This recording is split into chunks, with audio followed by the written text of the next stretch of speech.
presenta sobre todo a aquellas personas que tienen predisposición para desarrollar una hiperactividad de este sistema inmunológico. Esto se ve sobre todo en los pacientes atópicos y que probablemente la gran mayoría presentan algún tipo de atopía. Lo más común es la rinitis alérgica. Las personas que son expuestas al polvo del ambiente, al humo del cigarrillo o cualquier otro alérgeno, termina inicialmente con una congestión nasal, ¿no? En personas que tienen más sensibilidad terminan haciendo broncoespasmo, en el caso de los asmáticos, o algún tipo de dermatitis.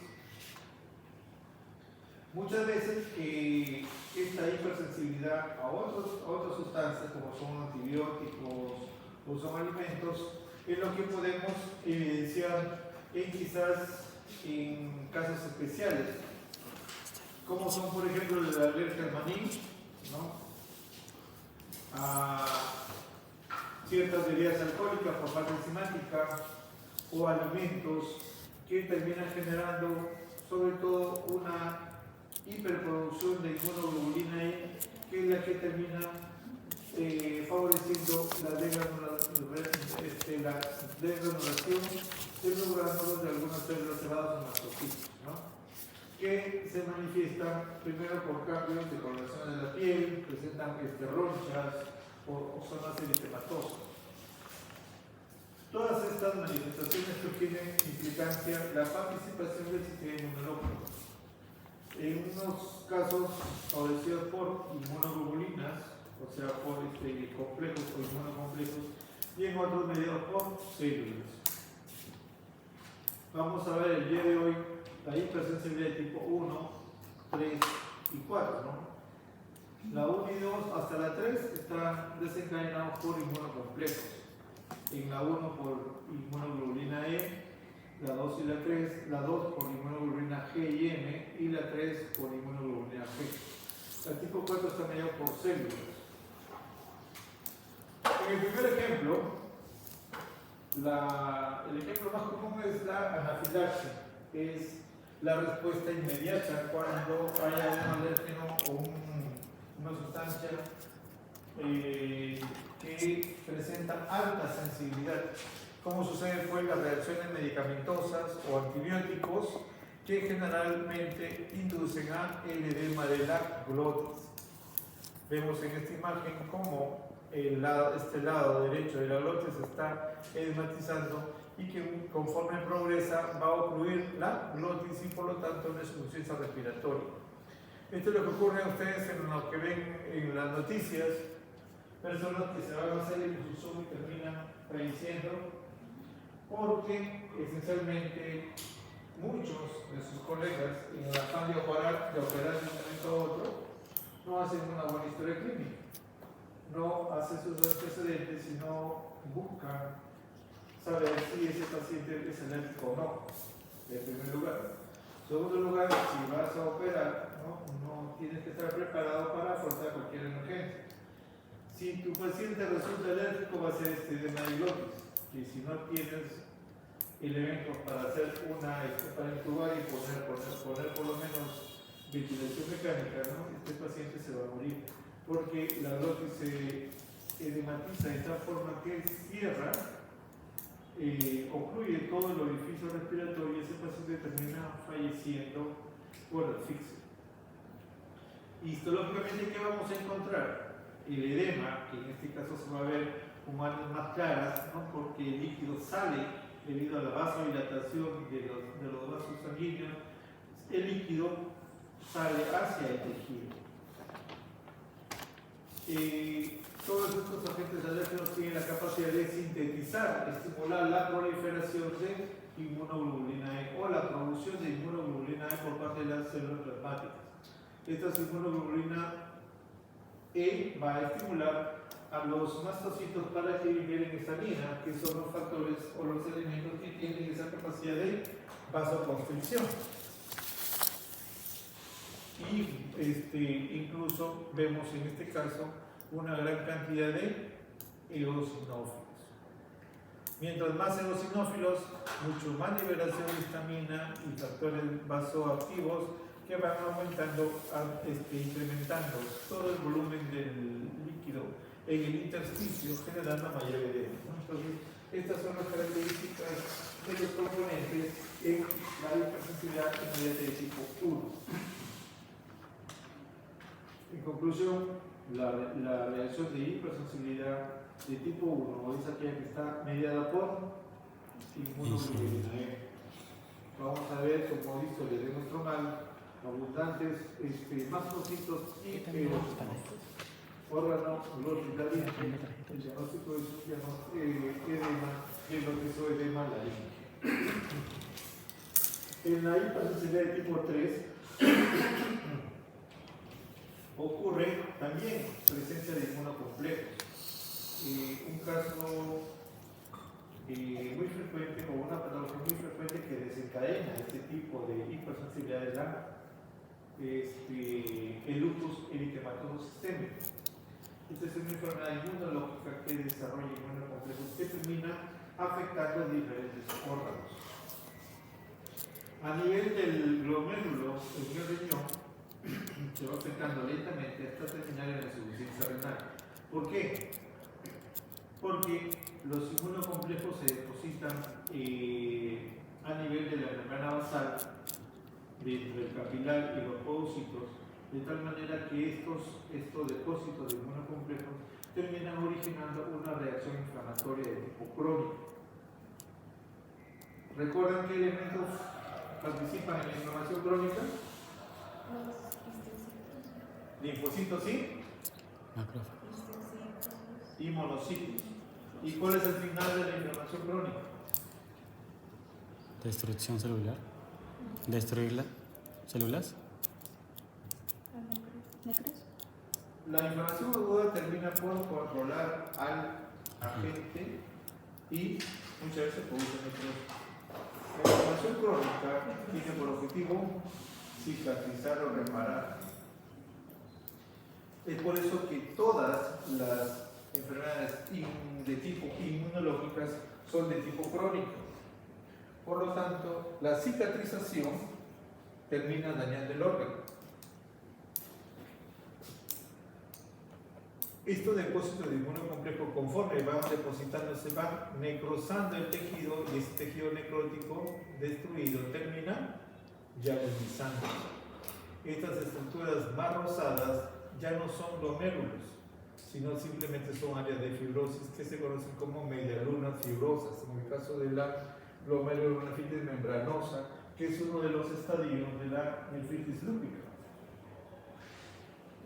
Puede haber una mayor proliferación de células mesangiales, pero también hay un endurecimiento de los vasos capilares de los glomérulos.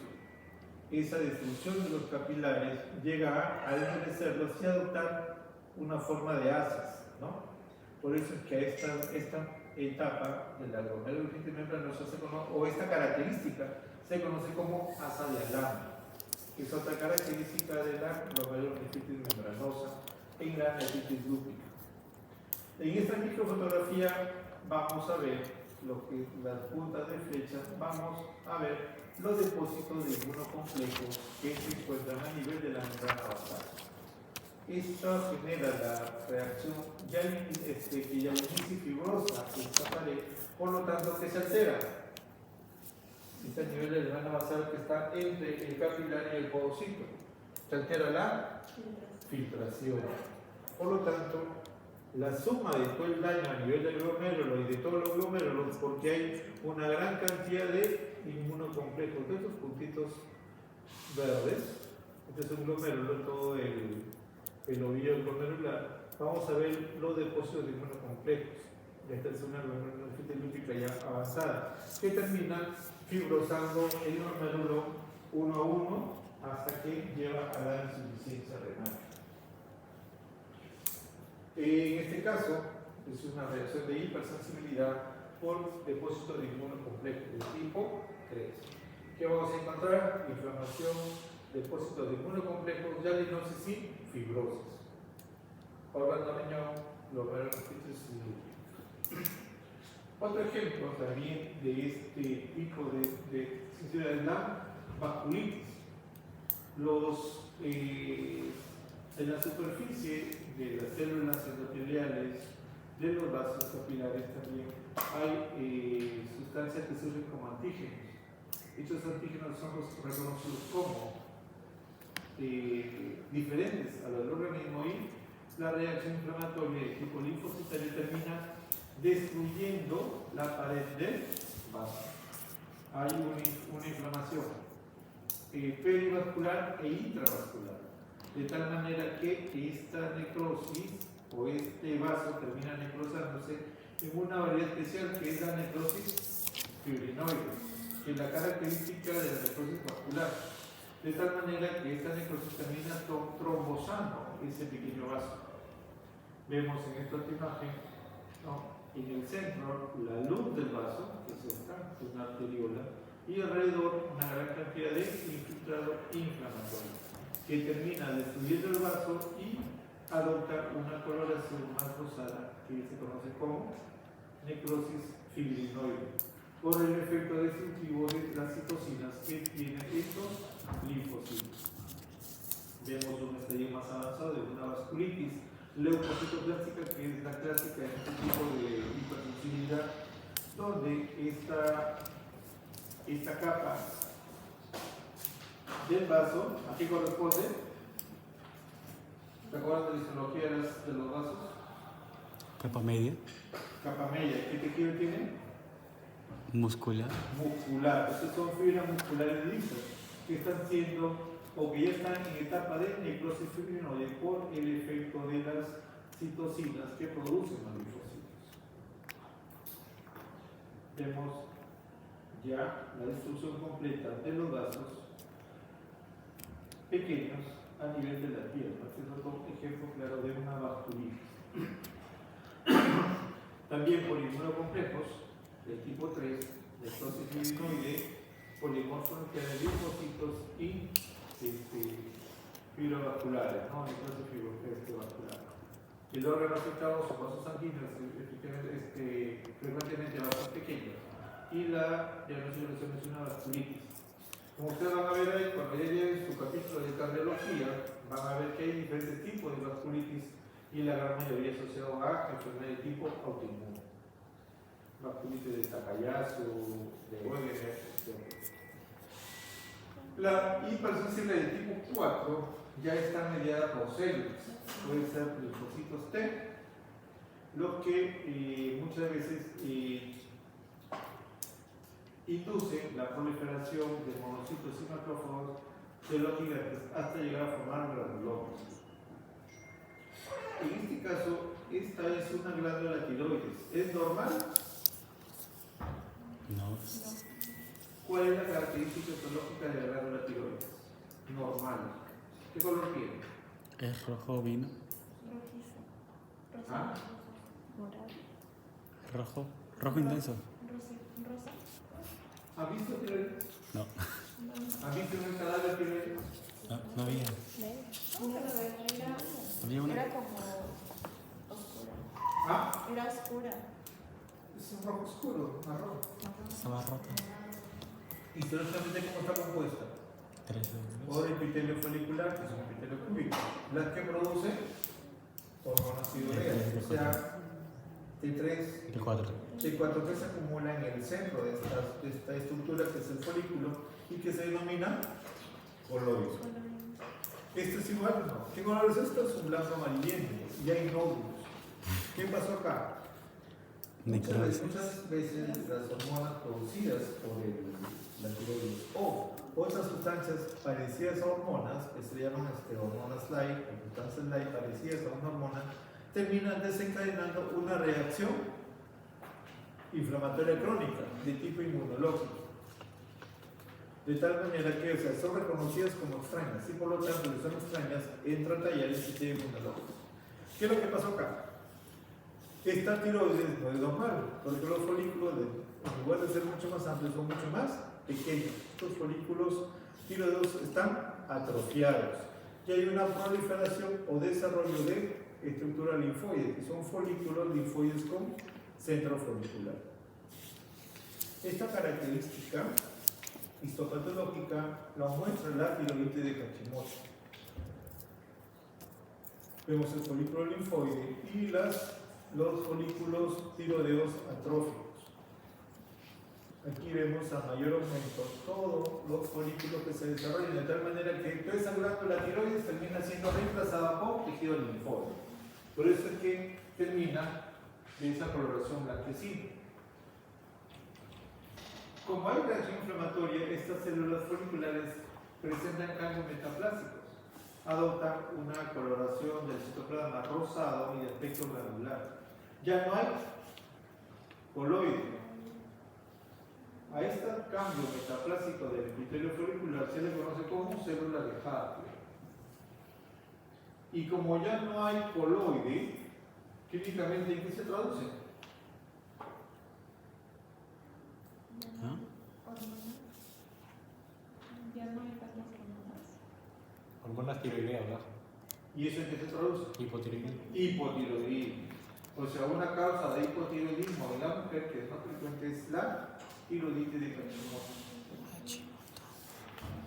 Vemos, esta es la célula de Hartley. Hipersensibilidad medida por linfocitos. En este caso, como está medida por células de tipo 4, hay infiltrado linfocitario con folículo linfóide, atrofia folicular, célula de Hartley, área de fibrosis. La fibrosis es el final, o sea, esa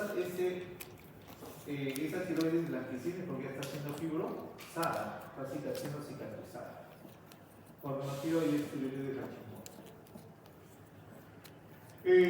La infección por ciertos agentes micóticos, como son hongos, incluso micobacterias, tuberculosis, son otros ejemplos de hipersensibilidad de tipo 4, pero es retardada porque tiene un periodo mucho más largo de sensibilización. En este caso vemos un anillo linfocitario y unas células pequeñas redondeadas con un núcleo central. Estos son los criptococos, que en este caso se presentan sobre todo en pacientes inmunodeprimidos,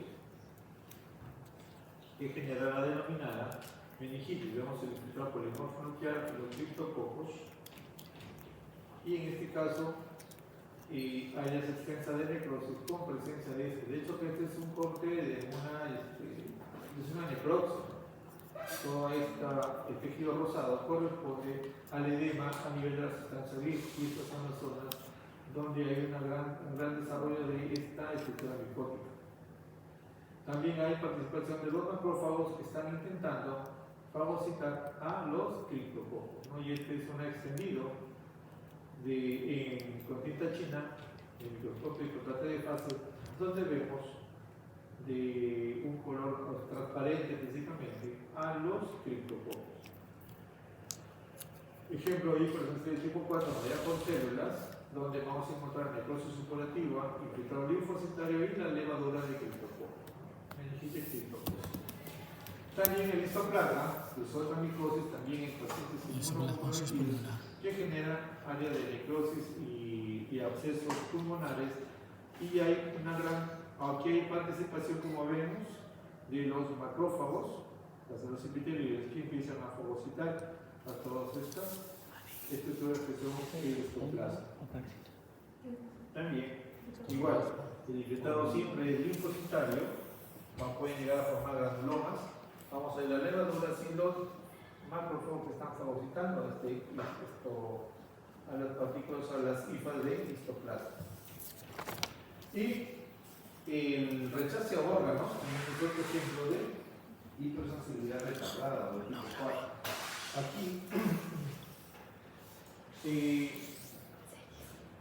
pueden haber, o hay pacientes que por cualquier tipo de patología, sea por hipertensión, sea por diabetes, sea por cálculo renal o alguna glomerulopatía de fondo, termina en la insuficiencia renal. Y la gran mayoría terminan siendo candidatos para trasplante renal. Si tienes suerte, se encuentra un donante, pero hay casos en los cuales el órgano rechaza ese riñón trasplantado. Y el transcurso de los primeros 3 meses de trasplantado, sí es cierto que la agudeza es a corto plazo. En el trasplante renal, la agudeza es en el transcurso de los 3 primeros meses.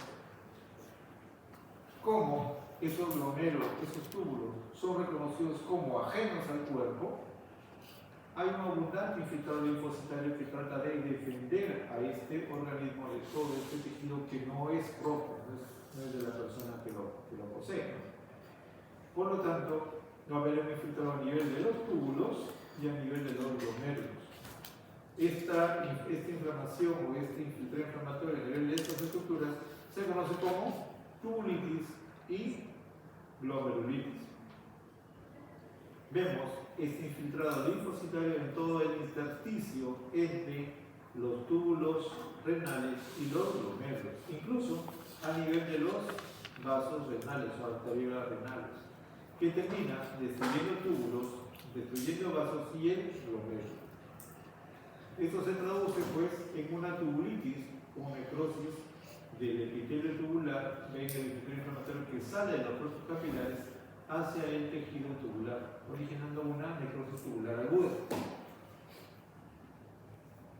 El infiltrado empieza, como ven acá, esta enteropolesis se denomina al linfocito intraepitelial, o sea, al linfocito que atraviesa la célula, en este caso la célula del túbulo renal, y termina destruyendo una necrosis tubular. También, es casi igual que una vasculitis, ¿no? Que hay infiltrado perivascular e intravascular que termina destruyendo este vaso, ¿no? Produciéndose necrosis fibrinoide y lesión del vaso. En conclusión, este es otro ejemplo de hipersensibilidad del tipo 4 mediado por linfocitos citotóxicos. Hay glomerulitis, tubulitis, vasculitis, necrosis fibrinoide y trombosis. Por la riñón, el diagnóstico es rechazo agudo renal.